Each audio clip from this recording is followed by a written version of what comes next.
Good morning, 7th standard. Welcome back to our social science class. Today we are going to start a new lesson, that is lesson number 6, Administrative System and Architecture during the Medieval Age.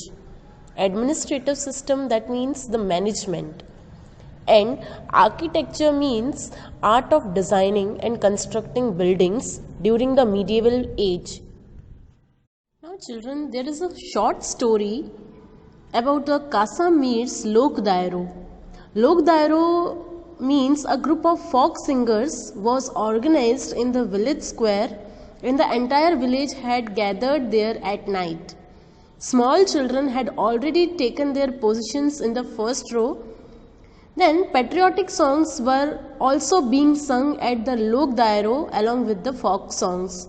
Patriotic songs means देश भक्ति के गाने, वो भी गाए गए along with the folk songs like cultural songs. Okay. Among them there was a boy named Utsav who liked the Palya recital songs sung in honor of martyrs very much. The next day, Utsav asked his grandfather that what does Palya mean. His grandfather told him that a Palya is a memorial commemorating the heroes.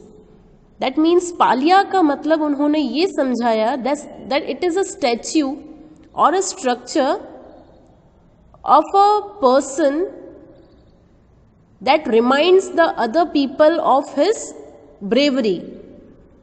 It is a tribute to martyrs who have sacrificed their lives while protecting and ensuring the welfare of the people. These palyas are worshipped during festivals and songs are sung as homage to these martyrs. Homage means to pay a huge respect to these martyrs.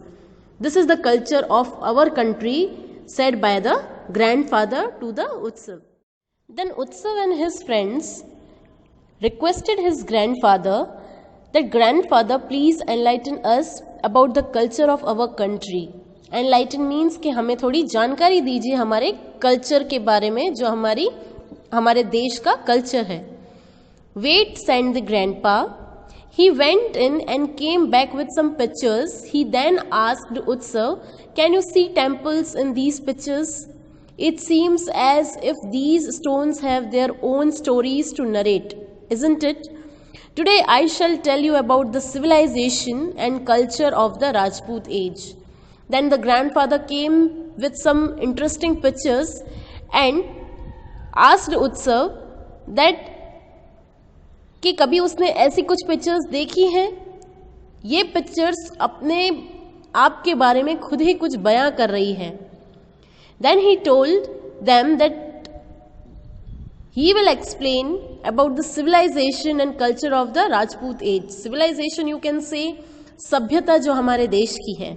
And culture means you can say over here संस्कृति जो हमारी देश की है. ये सारी चीज़ें Rajput as के दौरान क्या थी उसके बारे में उनके ग्रैंडफादर उन्हें समझा रहे थे. Next topic is administrative system during the Rajput age. Now, how was the management carried out during the Rajput age? India was not ruled over by any one king. That means there were so many kings who were ruling in the Rajput era. India was divided into big and small states and the extent of each kingdom depended on the king's military prowess. Like today, India is divided into 28 states currently, right? And in the same way, there were many big and small states during Rajput era and the extent of each kingdom was dependent according to the prowess of each king's military. That means कि जो army होती थी राजाओं की उस पे निर्भर होता था कि उनकी पावर कितनी ज़्यादा है. जितनी ज़्यादा मिलिट्री उतनी ज़्यादा पावर होना. In the same way, you have been briefed about the Rajput kings and dynasties in the earlier chapter also. In this chapter, you are going to learn about administrative system, literature, architecture, and external invasions during that time. External invasions over here means to capture the other country by attacking on them. First is administrative system. After the 7th century, various Rajput dynasties ruled in India. However, even though different dynasties came to power, there was a little change in the administrative system. Now it is but obvious, children, that when a new ruler comes to rule a particular state, then the rules and regulations of that king was not as same as the previous one. Though kingship was hereditary, it was not compulsory that the eldest son would always automatically become the next king. Kingship was hereditary means कि राजा जैसे है उनकी death हो जाती है तो उनके बाद उनका बेटा ही सिंहासन पे बैठता है. ऐसा यहाँ पे आपको बताया जा रहा है कि ऐसा कुछ भी कंपल्सरी नहीं था कि राजा का बड़ा बेटा ही सिंहासन पे बैठेगा. As because according to the bravery, intelligence and powers of the particular person was considered and then he was selected as a king. यानी राजा के दो बेटे हैं, अगर बड़ा वाला सक्षम नहीं है सिंहासन पे बैठने के तो फिर उसकी जगह उसके छोटे बेटे को सिंहासन पे बिठाया जा सकता है. The heir apparent selected by the king was called the crown prince and the successor was known as crown prince. Now in some cases even people and ministers elected or selected their king. For example, while in Kashmir, King Yashaskara was selected and enthroned by the Brahmin group. There was a group of Brahmins who selected Yashaskara as their king. In the same way, in Gujarat, Kumarpal was selected as the successor by the Council of Ministers. Council of Ministers, you can say, as a supreme organ in some governments. So in this way also, the position of the king was not hereditary always. Their selection and election, everything was done through the public as we are doing right now. In the same way, there was a system of government, you can say, at that time also. Then there were ministers appointed to assist the king to administer and manage the kingdom effectively. Yet, at times, people became victims of poor or wrong administrative policies. In spite of having so many ministers in different departments, people become victims many times, and it is not possible to administer the whole kingdom by any of the one person. So different ministers were appointed in the kingdom. Now our next topic is administrative system in the villages, that how the management was going on in the villages. Village institutions were very important during the medieval period. The panchayat looked after its administration. This is the panchayat who looks after the administration, or you can say the management of the village. The head of the panchayat was called Mukhi or Sarpanch, and he was responsible for protecting and delivering justice to the villagers. His was the final word. Still, in many cases, the Gram Sabha would also give judgment and punish culprits. Even today, at the village level, the Gram Panchayat or the elders of the Panchayat provide guidelines to the people. As you can see in the picture, elders are sitting upper side and the village people are sitting towards the downward side, and they are giving a good response to the public. Now at that time, land revenue was the main income of the kingdom. Each kingdom has different ways of collecting land revenue, but usually the sixth part of the cultivation was taken as the land revenue. Apart from this, other taxes were also levied on the people. Different officers were appointed for different activities. Now land revenue means जो ज़मीन है उसके ऊपर tax collect करना. like I am having a land, okay, and on that land मेरी जितनी भी income होती है मुझे उसका 1/6 part as a land revenue पे करना है किनको, लैंड लॉर्ड्स को. Okay, like take an example, I am earning 60,000 on my land, okay, and of that 60,000 I have to pay 1/6 part to my landlord, that is 10,000. Okay, 60,000 का हम 1/6 करेंगे तो 10,000 होगा. That part I have to pay to the landlord as a land revenue.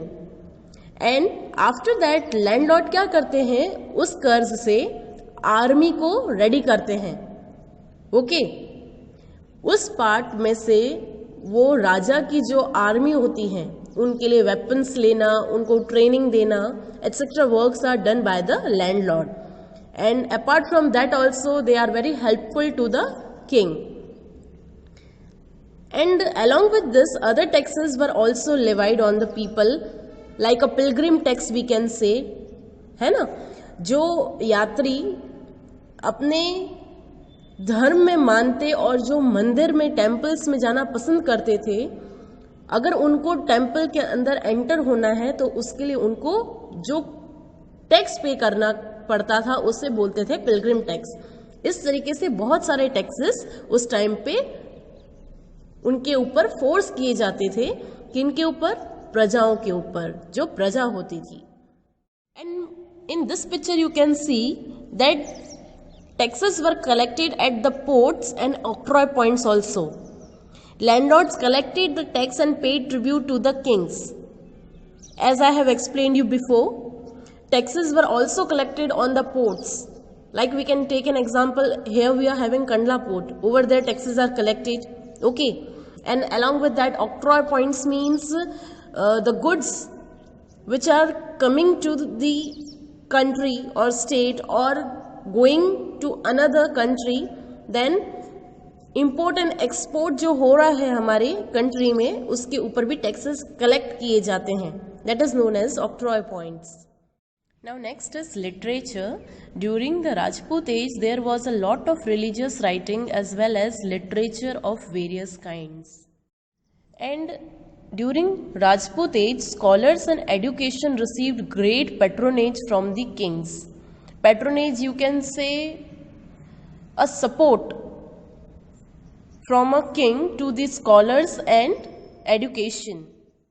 And along with this, many literary works were composed in different languages like Sanskrit language, Prakrit language, Tamil language, Kannada language, Telugu language, and etc.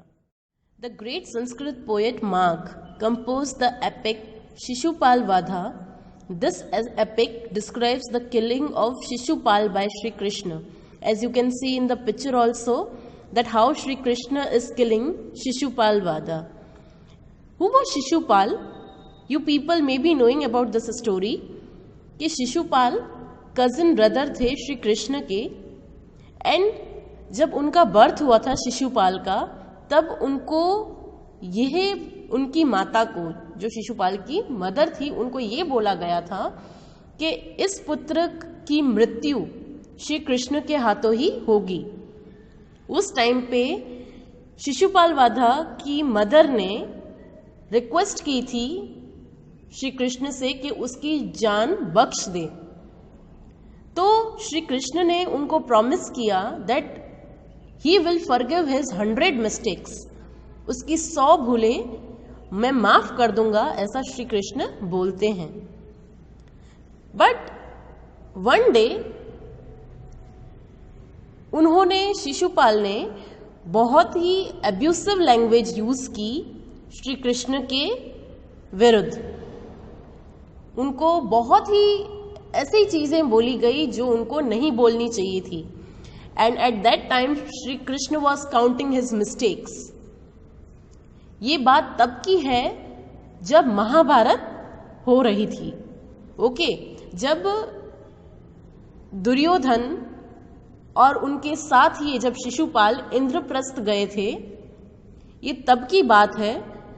भरी सभा में शिशुपाल ने श्री कृष्ण की बेइज्जती की he used such abusive language over there, जो Shri Krishna count कर रहे थे।